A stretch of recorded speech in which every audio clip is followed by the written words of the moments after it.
Welcome back. हम लोग कर रहे थे चैप्टर सरफेस केमिस्ट्री। उसी में आगे बढ़ते हुए लास्ट डे हम लोगों ने कंप्लीट कर लिया था द प्रोसेस ऑफ इलेक्ट्रोफोरेसिस, और आज हम आगे बढ़ने वाले हैं the process of coagulation. Coagulation किसे कहते हैं? So we are doing the chapter surface chemistry, और उसमें आज करने वाले हैं द टॉपिक इज कोगुलेशन। ठीक है, कोगुलेशन या फिर प्रेसिपिटेशन।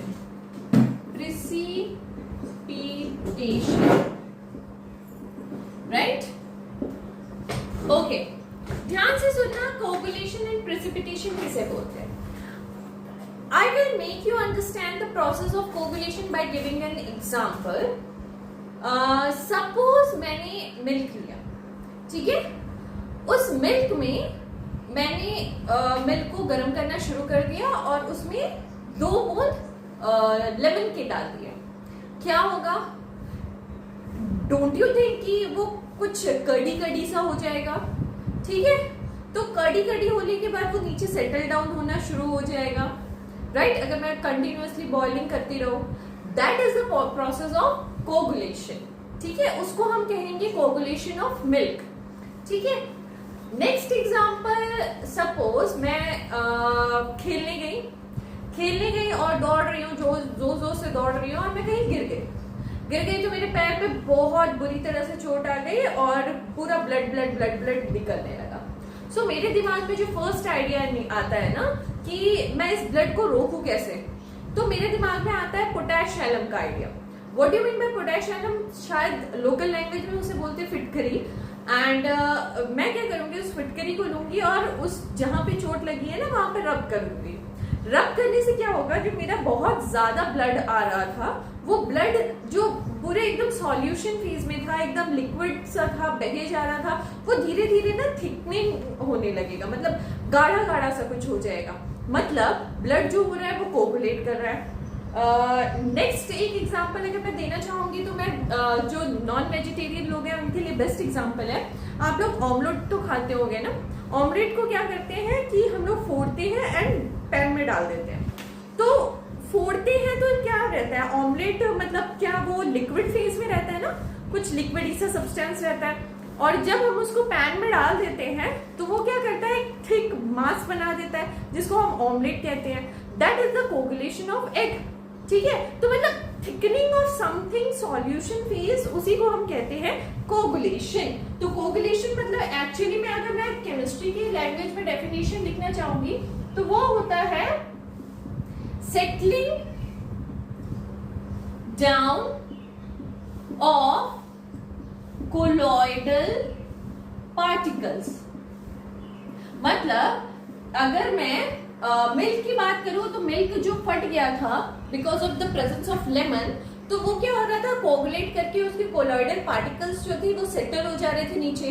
अगर मैं ब्लड की बात करूं तो ब्लड जो है वो थिकनिंग हो जा रहा था बिकॉज ऑफ द पोटेशियम, वो कोगुलेट कर जा रहा था। एग जो है वो बिकॉज ऑफ हीट कोगुलेट कर जा रहा था। So coagulating is the settling down of colloidal particles.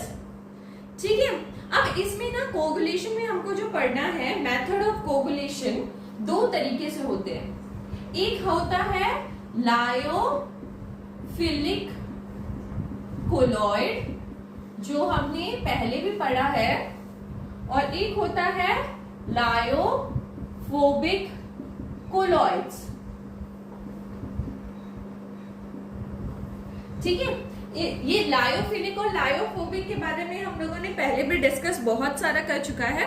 So today we are concern about, अभी मैं क्या करना चाहूंगी, मैं लायोफोबिक कोलॉइड्स को, method of preparation of lyophobic colloids मैं आपको एक्सप्लेन करना चाहूंगी। ठीक है, उससे पहले मैं एक क्वेश्चन पूछना चाहती हूँ कि कोगुलेशन किसका जल्दी होगा, लायोफिलिक कोलॉइड्स का या लायोफोबिक कोलॉइड्स का? मुझे लास्ट में, वीडियो के लास्ट में आंसर जरूर कीजिएगा कि कोगुलेशन किसका जल्दी होता है। So now we are going to start the topic कि method of preparation of sorry, method of coagulation, coagulation कैसे करेंगे लायोफोबिक कोलॉइड्स का, ठीक है, method of coagulation of lyophobic colloids. Topic क्या है, method of coagulation of lyophobic colloids, ठीक है, लायोफोबिक कोलॉइड्स का कोगुलेशन हम कैसे करें, ठीक है, okay. So lyophobic, like earlier we know that lyophobic means क्या होता है, फोबिक मीन्स फोबिया, मतलब उसमें याद हो अगर आपको होगा, दो डीपी एंड डीएम जो थे वो बहुत ज्यादा एक दूसरे में अट्रैक्टेड नहीं थे, थोड़ा बहुत तो अट्रैक्शन था तभी वो मतलब जुड़े हुए थे एज अ कोलॉइड, बट बहुत ज्यादा अट्रैक्शन नहीं था लाइक अ लायोफिलिक कोलॉइड्स। तो डीपी और डीएम जो है वो कोलॉइड के फॉर्म में अभी है, तो मुझे क्या करना है, उसका कोगुलेशन करना है। सो फर्स्ट मेथड जो मुझे दिमाग में आता है ना, दैट इज इलेक्ट्रोफोरेसिस। इलेक्ट्रोफोरेसिस आप लोगों के दिमाग में भी यही एग्जाम्पल आया होगा, बिकॉज मैंने ये पहले भी पढ़ा चुका है इलेक्ट्रोफोरेसिस। इसमें क्या होता है यार, डीपी और डीएम को मुझे अलग करना है ना, अगर अलग हो गए तभी ना सेटलिंग डाउन होंगे, तो मेरे दिमाग में आ जाता है एक यूट्यूब, ठीक है, यूट्यूब में क्या है कि दो इलेक्ट्रोड लगे हुए हैं,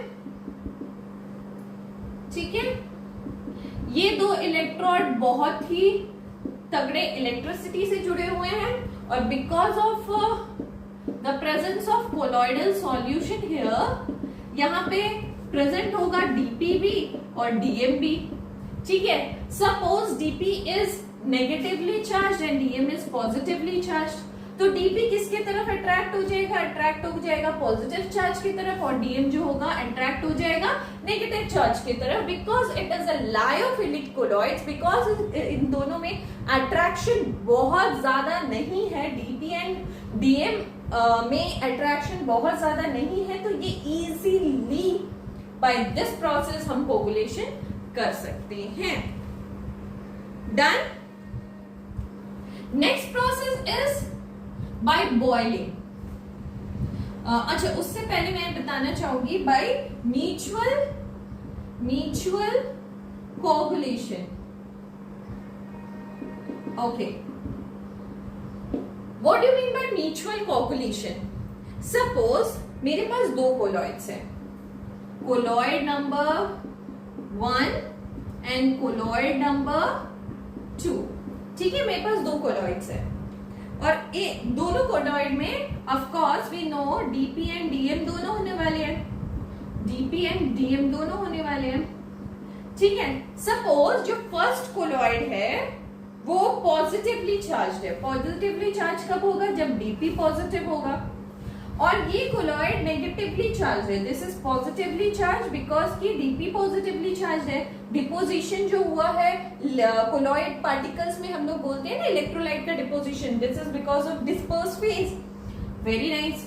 अब क्या है, यहाँ पे अगर डीपी जो है वो नेगेटिवली चार्ज है एंड डीएम जो है वो पॉजिटिवली चार्ज है, देखो यहाँ पे ऑपोजिट ऑपोजिट मैंने लिया, मतलब डीपी यहाँ पे अगर पॉजिटिवली चार्ज लिया तो डीएम यहाँ डीपी यहाँ पे नेगेटिवली चार्ज लिया, क्योंकि ये नेगेटिवली चार्ज्ड कोलॉइड है, ठीक है। अब क्या किया मैंने, ध्यान से सुनना, अब मैंने पॉजिटिवली चार्ज्ड कोलॉइड और नेगेटिवली चार्ज्ड कोलॉइड को मिक्स कर दिया, क्या होगा, क्या होगा, ध्यान से सोचो क्या होगा। डोंट यू थिंक कि ये जो पॉजिटिवली चार्ज्ड कोलॉइड है, ये इसका जो डीपी है ये इसके डीपी की तरफ अट्रैक्ट हो जाएगा, है ना, because this is positively charge and this is negatively charge, तो ये दोनों अट्रैक्ट हो जाएगा। अट्रैक्ट होने से क्या होगा यार, डीपी और डीएम का तो जो रिलेशनशिप था वो तो टूट गया।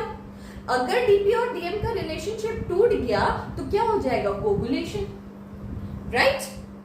तो by mixing of oppositely charged colloid या फिर म्यूचुअल कोगुलेशन के द्वारा भी हम कोगुलेशन कर सकते हैं। डन, समझ आ गया? ओके, नेक्स्ट टॉपिक इज, इसको मिटा लें, पॉज करके नोट कर लो। चलो इसको मिटा देते हैं। Next is by boiling. Boiling करके भी हमको यार डीपी और डीएम को बस सेपरेट करना है, किसी भी तरह से हो, वो जैसे भी हम कर सके डीपी और डीएम को सेपरेट करना है। तो नेक्स्ट प्रोसेस जो दिमाग में आता है दैट इज बॉइलिंग। बॉइलिंग करके भी हम क्या सेपरेट कर सकते हैं डीपी एंड डीएम को? यस, बॉइलिंग करने से क्या होता है, सपोज आपको अगर याद होगा द पेप्टाइजेशन प्रोसेस, उसमें मैंने क्या लिखा था, AgI जो है वो कोलॉइड है, उसके ऊपर I नेगेटिव का एक लेयर चढ़ा हुआ है, because this charge is necessary for the a bare minimum, I can say a bare minimum charge is necessary for the colloidal particles. So ये deposition is good for the colloidal particle. अब क्या होगा जब हम boiling करते हैं ना, तो ये जो डिपोजिशन है ये धीरे धीरे खत्म होने लगता है, धीरे धीरे खत्म होने लगता है। अरे यार जब ये धीरे धीरे खत्म होने लगेगा, डोंट यू थिंक कि ये कोलॉइडल पार्टिकल अनस्टेबल हो जाएगा, because a bare minimum charge is necessary for the colloidal particles. ठीक है, तो ये क्या होगा, ये अनस्टेबल हो जाएगा। जब अनस्टेबल हो जाएगा तो यार क्या होना है, कोगुलेशन हो जाएगा। डन, ठीक है, okay. Next process is persistent dialysis। Dialysis आपको याद होगा, अगर मैंने बनाया था एक पाउच टाइप का बनाया था, उसमें मैंने कोलॉइडल पार्टिकल्स डाल दिए थे और यहाँ पे कुछ water in and water out का इनलेट और आउटलेट बना दिया था। ठीक है, याद है कुछ? तो फिर डायलाइसिस में क्या होता था, जो एक्स्ट्रा सॉल्यूट पार्टिकल्स है, जो एक्स्ट्रा चीजें हैं वो आके बाहर निकल जाएंगी, एक्स्ट्रा चार्जेस भी जो है वो भी बाहर निकल जाएंगे। यही था ना डायलिसिस प्रोसेस में। बट सोच के देखो एक बार, अगर परसिस्टेंट डायलिसिस करते रहे, परसिस्टेंट मतलब प्रोलॉन्ग, मतलब बहुत लंबे समय तक अगर हम डायलिसिस करते रहे, तो क्या होने वाला है यार, कोलॉइडल पार्टिकल के ऊपर भी जो बेयर मिनिमम चार्ज था, क्या वो भी धीरे धीरे आउट नहीं होने लगेगा? और अगर ये धीरे धीरे आउट होने लगा तो क्या होगा, कोलॉइडल पार्टिकल अगेन अनस्टेबल हो जाएगा। जब अनस्टेबल हो जाएगा तो यार कोगुलेशन ही तो होगा। ठीक है, understood? So dialysis is good, but persistent dialysis करेंगे तो क्या हो जाएगा, कोगुलेशन हो जाएगा, right? Okay, next is addition of electrolyte. Next कैसे कर सकते हैं, मेथड ऑफ कोगुलेशन में है तुम्हारा एडिशन ऑफ इलेक्ट्रोलाइट। कैसे करेंगे यार, ध्यान से देखना, इसको भी बहुत इजी है। मैंने क्या किया था, Ag के I के ऊपर एक लेयर चढ़ा दिया था I नेगेटिव का, and this bare minimum charge is very important for the colloidal particles. ठीक है, अब क्या है, सिर्फ सॉल्यूशन में या डिस्पर्स्ड फेज में हम ये तो नहीं बोल सकते कि सिर्फ I है। ऑफ कोर्स Ki था प्रेजेंट, तो K भी समहाउ अट्रैक्टेड होता जाएगा I से। एंड मान लो तुमने एक्सेस अमाउंट में इलेक्ट्रोलाइट दे दिया, तो ये K क्या करेगा, इस I नेगेटिव चार्ज को लेके अपनी तरफ अट्रैक्ट करके निकलने की कोशिश नहीं करेगा। अगर बेयर मिनिमम चार्ज चला गया, अगर बेयर मिनिमम चार्ज चला गया, तो वी नो दैट ये कोलॉइड्स कोगुलेशन में चले जाएंगे, right? This is how the addition of electrolyte cause coagulation. Understood? Understood? This much you have to note about lyophobic colloids, and this is very important methods of coagulation of lyophilic colloids. इतना note कर लो, फिर आगे बढ़ते हैं। ठीक है, मिटा ले। चलो मिटा देते हैं।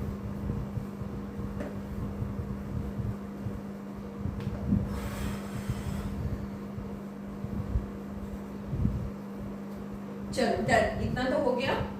आगे आगे है एक रूल था यार, which is given in your NCERT, hardy sludge rule।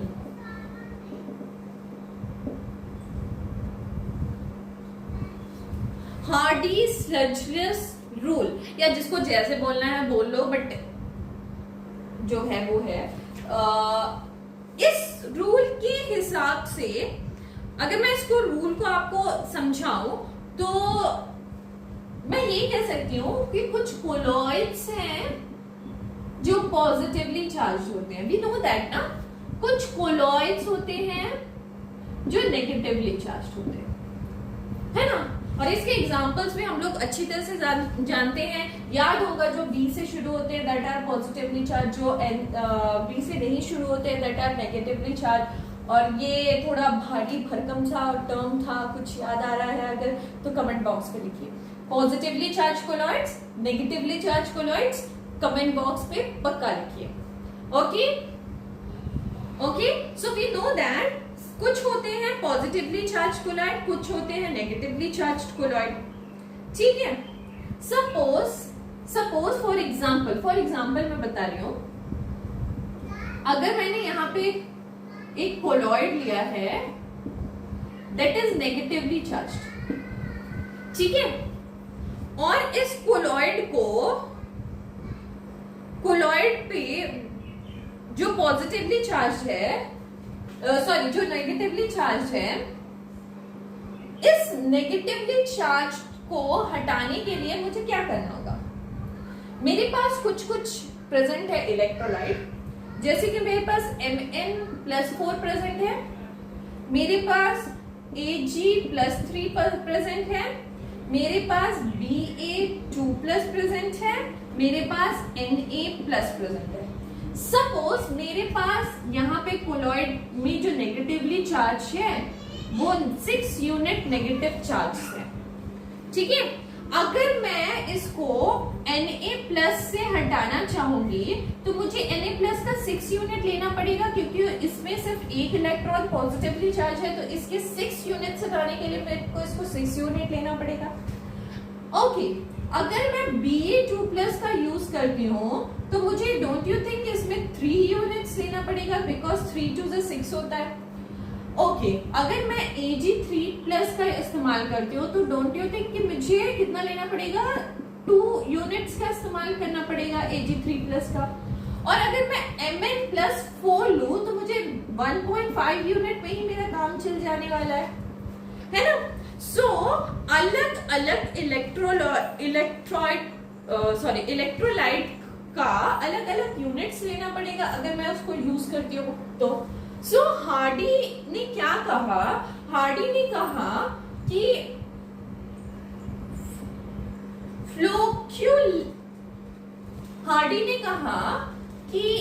Greater the valency of flocculating ions,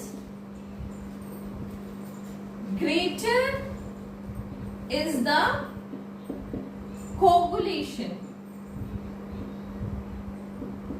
ठीक है। मैं इसको क्लाउड पे बना देती हूं। अच्छा, क्या कह रहा है हार्डी ने कहा कि greater the valency of flocculating ions. What are flocculating ions? जो ये आयंस का इस्तेमाल कर रहे हो ना, ठीक है, इन्हीं आयंस को हम कहेंगे फ्लोक्यूलेटिंग आयंस, ठीक है, जो कि तुम डिपॉजिट करना चाहते हो कोई कोलॉइड्स के ऊपर, ठीक है। जितना अगर ज्यादा होगा वैलेंसी फ्लोक्यूलेटिंग आयंस का, उतनी ज्यादा शक्ति होगी उसको कोगुलेशन करने की। है ना यार। अगर मैं Ag3+ लूं तो मुझे सिर्फ 2 यूनिट्स लेना पड़ रहा है, बट अगर Ba2+ लूं मतलब उसकी वैलेंसी कम है तो उसका तो 3 यूनिट्स यूज करना पड़ता है। अगर मैं सोडियम को लूं तो मुझे 6 यूनिट का यूज करना पड़ेगा। So greater is the valency, greater is the coagulation, मैं कह सकती हूँ। और यही बात हार्डी ने कही थी अपने रूल के हिसाब से। Okay, done. सो ये तुम्हारे बोर्ड वाले तो बड़े अच्छे हैं, वो डायरेक्टली इस पे डेफिनेशन के हिसाब से क्वेश्चन पूछ सकते हैं। अगर वो थोड़ा सा ट्विस्ट करना चाहे क्वेश्चन को तो क्वेश्चन पूछ सकते हैं कि अगर तुम्हारे पास नेगेटिवली चार्ज्ड कोलॉइड है तो बताइए कि किस आयन से आप उसको करना ज्यादा फेवरेबल समझेंगे, उसको सीरीज में अरेंज कीजिए। तो आप लिखेंगे Al3+, फिर Ba2+, फिर Na+, उसके आगे आप लिखना चाहेंगे Mn+4, ठीक है। अगर कोई पॉजिटिवली चार्ज है तो बताइए आप किससे करना फेवर करेंगे। एक आपको सीरीज दे देगा, उसको असेंडिंग ऑर्डर या डिसेंडिंग ऑर्डर में अरेंज करने बोल देगा। तो यू कैन अरेंज कि अगर मेरे को PO4 3- दिया है और SO4 2- दिया है और Cl- दिया है, तो हमको इस हिसाब से अरेंज करना पड़ेगा, क्योंकि greater is the valency, greater is the coagulating power. Done, done. इतना नोट कर लीजिए, पॉज करके वीडियो आगे बढ़ते हैं। हो गया, हो गया, ओके, चलो मिटा लेते हैं।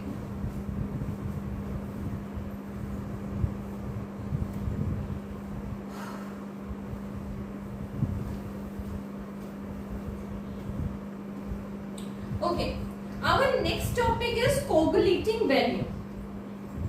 Coagulating value,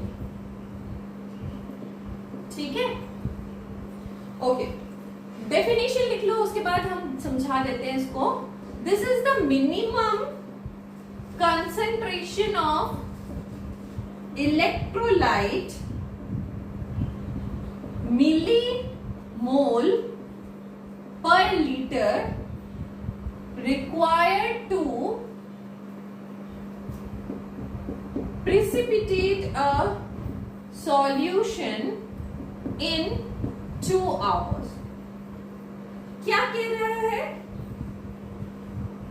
अगर एक सपोज मेरे पास पॉजिटिवली चार्ज्ड कोलॉइड है, ठीक है,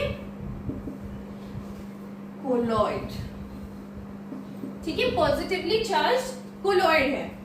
सो मैं इसमें कितना मिनिमम कंसंट्रेशन इलेक्ट्रोलाइट का दूंगी कि ये जो पीपीटी है, पीपीटी कोलॉइड जो है वो पीपीटी सॉल्यूशन में कन्वर्ट हो जाएगा इन 2 आवर्स।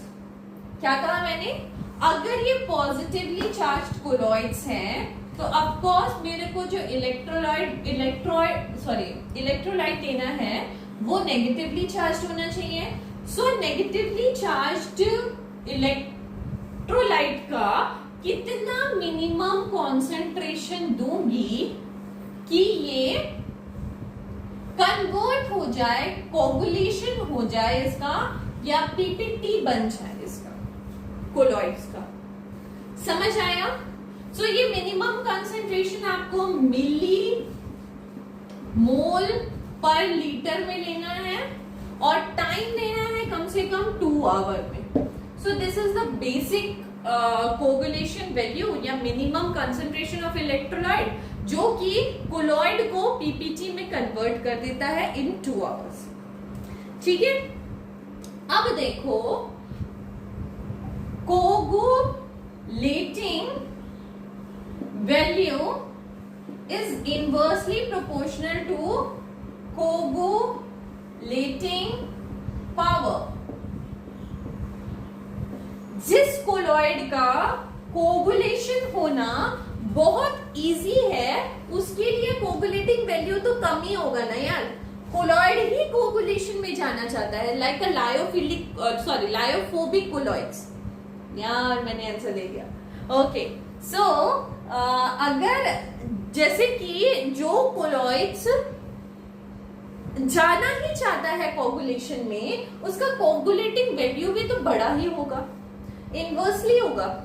ठीक है, अगर कोगुलेटिंग पावर ज्यादा तो कोगुलेटिंग वैल्यू भी कम ही लगेगा, मेरे को मिनिमम कंसंट्रेशन ऑफ इलेक्ट्रोलाइट भी कम ही लगना है ना।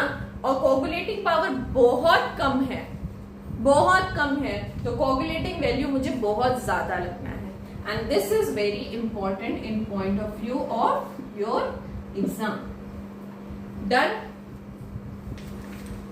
हो गया, हो गया। सो यहाँ पे खत्म हो जाता है आपका lyophobic colloids, method of coagulation of lyophobic colloids. अब आ जाओ लायोफिलिक कोलॉइड्स में, मिटा लें। Okay,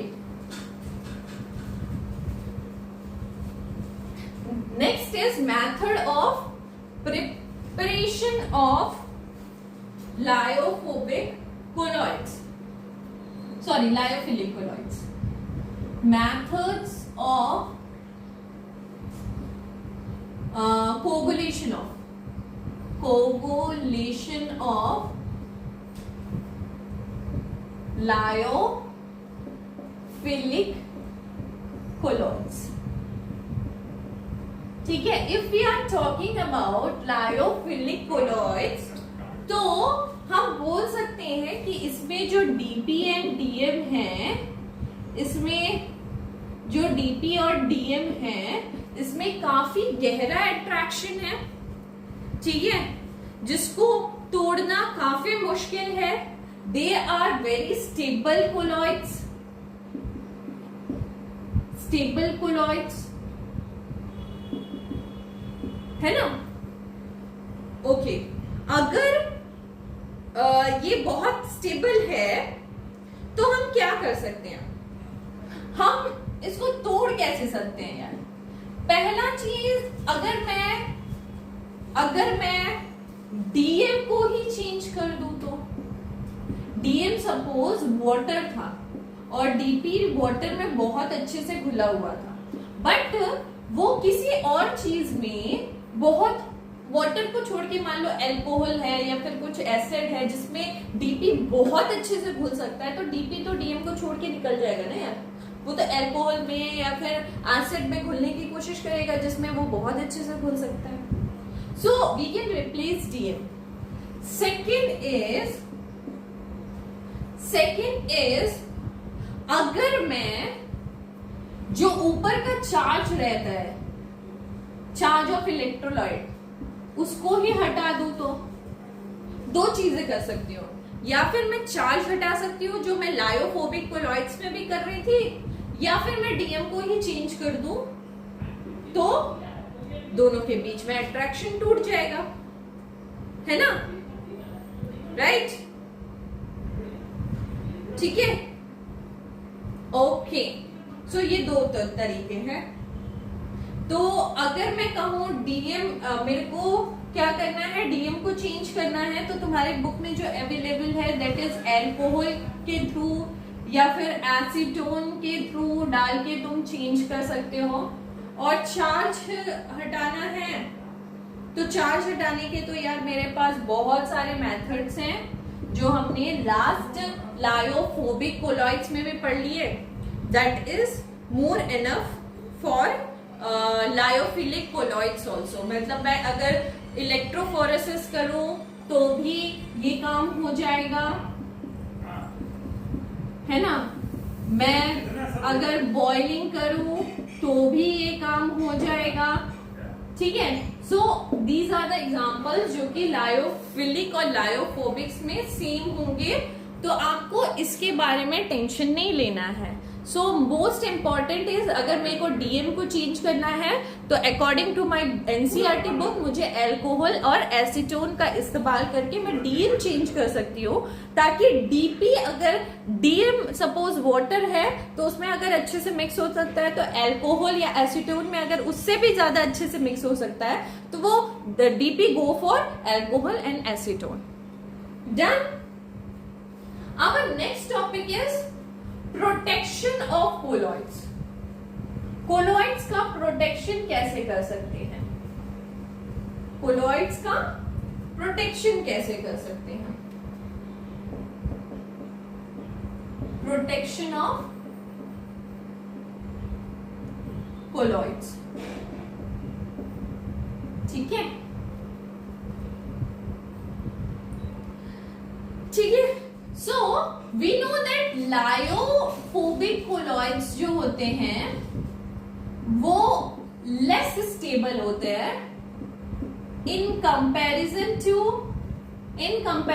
to lyophilic colloids. ये तो अपने को पता है क्योंकि ये कोलॉइड्स, क्योंकि ये इसमें जो डीपी और डीएम है उसमें बहुत ज्यादा अट्रैक्शन नहीं है, और यहाँ पे जो डीपी और डीएम है इसमें बहुत ही ज्यादा अट्रैक्शन है, इसीलिए वो बहुत लायोफिलिक कोलॉइड्स स्टेबल होते हैं और लायोफोबिक कोलॉइड्स अनस्टेबल होते हैं, ठीक है।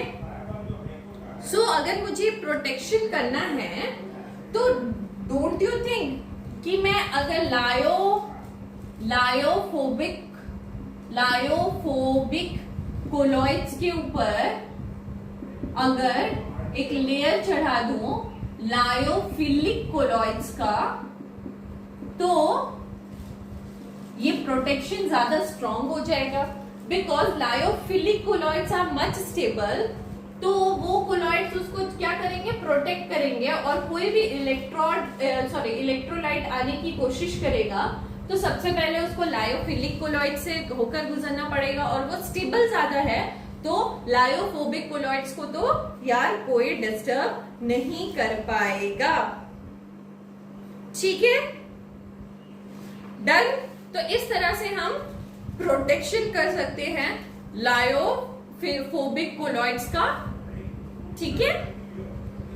ओके, नेक्स्ट टॉपिक है तुम्हारा इमल्शन। जब मैंने सोल वगैरह बनाया था, याद होगा वो टेबल, तो उसमें मैंने एक टॉपिक तुमको बताया था, जब लिक्विड मिलता है तो क्या बनता है, इमल्शन, याद है, इमल्शन, ठीक है।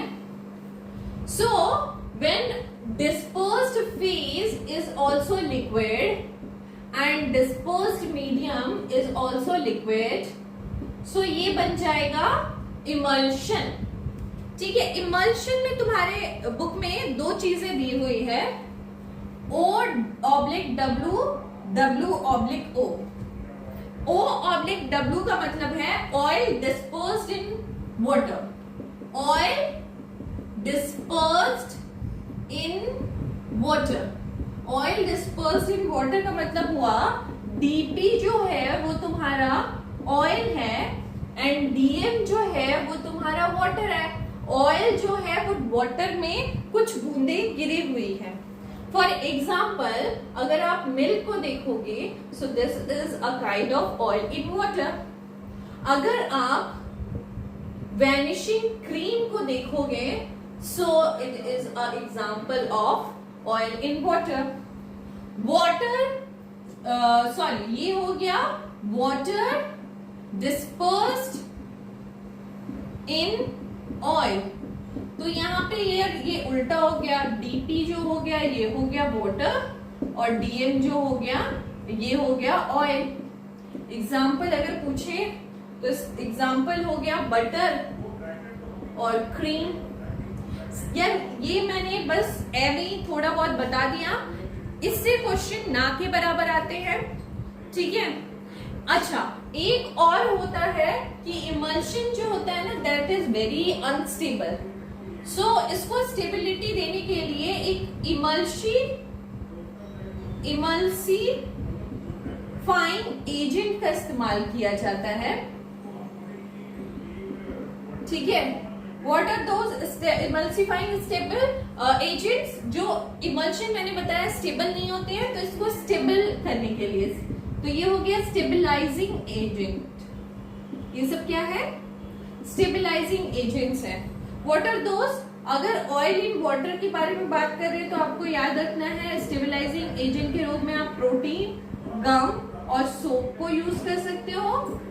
और अगर वाटर इन ऑयल के बारे में अगर रखना है तो आप heavy metal salts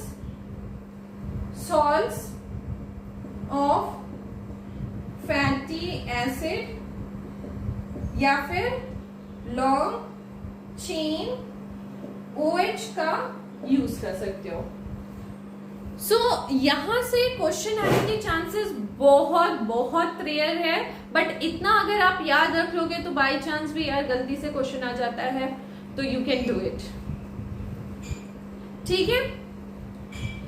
next topic is the last topic. उसमें कुछ चीजें मैं आपको बताने वाली हूँ, कुछ चीजें बहुत इजी है, you can read easily with your NCERT book, ठीक है। That is our colloids around us. हमारे आसपास कौन कौन से कोलॉइड्स दिखते हैं? कोलॉइड्स अराउंड अस, ठीक है। इसमें पहला है कि वाई स्काई इज ब्लू। यार सबको पता है स्काई क्यों ब्लू है ना। हमारा जो एटमॉस्फेयर है उसमें बहुत सारे डस्ट पार्टिकल वगैरह, बहुत सारी धूल मिट्टी कंकड़ सब है, ठीक है। वाटर है, स्मोक है, डस्ट है, क्या क्या है? वाटर भी है, स्मोक भी है, डस्ट पार्टिकल्स भी है। तो हमको पता है यार कि अगर कोई सनलाइट आ रही है, व्हाइट लाइट, और जो लाइट्स एब्जॉर्ब्ड हो जा रही हैं वो हमें विजिबल नहीं होती है, जो लाइट रिफ्लेक्ट बैक होती है वही हमें विजिबल होती है। जैसे कि स्काई में only and only blue light reflect back होती है, इसीलिए स्काई हमको जनरली ब्लू दिखाई देता है, ठीक है। That's it. आप यहाँ पे बस टिंडल इफेक्ट लिख के निकल सकते हो, ठीक है। 1 मार्क्स क्वेश्चन आएगा, you can easily right it यार, ठीक है। नेक्स्ट है फॉग, मिस्ट या रेन, ये सब कैसे बनते हैं? तो अगेन हमारे एटमॉस्फेयर में बहुत सारे डस्ट पार्टिकल्स हैं। क्या होता है जब हवा ठंडी होती है, so water droplets, don't you think कि इसके ऊपर सेटल हो जाएंगे। अब सेटल होने से क्या होगा? इस डस्ट पार्टिकल का साइज बड़ा हो गया। अब ये डस्ट पार्टिकल का साइज बड़ा हो गया तो ये कोलॉइडल रेंज में आ गया, ठीक है। So this fog, mist, rain वगैरह भी कोलॉइडल पार्टिकल्स है। ऐसे ही बहुत सारे एग्जांपल्स आपके बुक में दिए हुए हैं जो कि है कोलॉइड अराउंड अस में। बहुत इजी है, बहुत सिंपल है, 1 मार्क्स क्वेश्चंस में आते हैं, you can easily read it और समझ आपको इजीली आ जाएगा, ठीक है। So that is all about our chapter surface chemistry. Thank you very much.